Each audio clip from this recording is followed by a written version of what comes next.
第36篇，惡人之罪惡。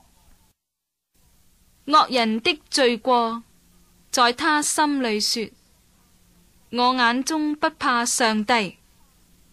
他自誇自媚，以為他的罪孽終不顯露，不被恨惡。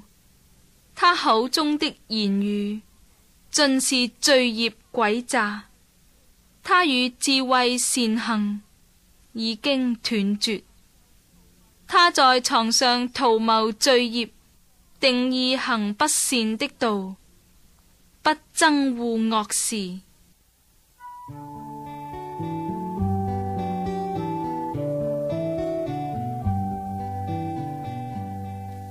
上帝之慈愛。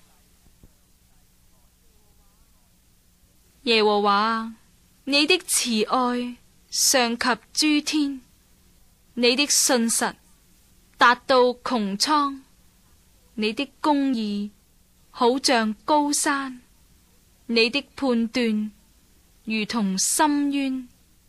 耶和華，人民牲畜你都救護。上帝啊，你的慈愛何其寶貴！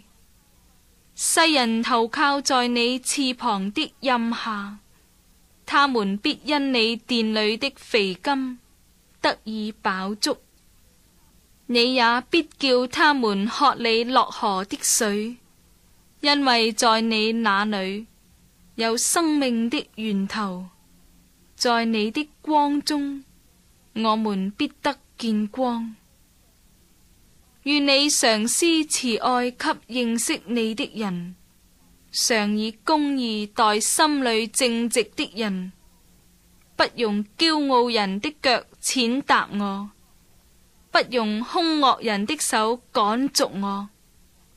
在那裏作孽的人已經腐倒，他們被推倒，不能再起來。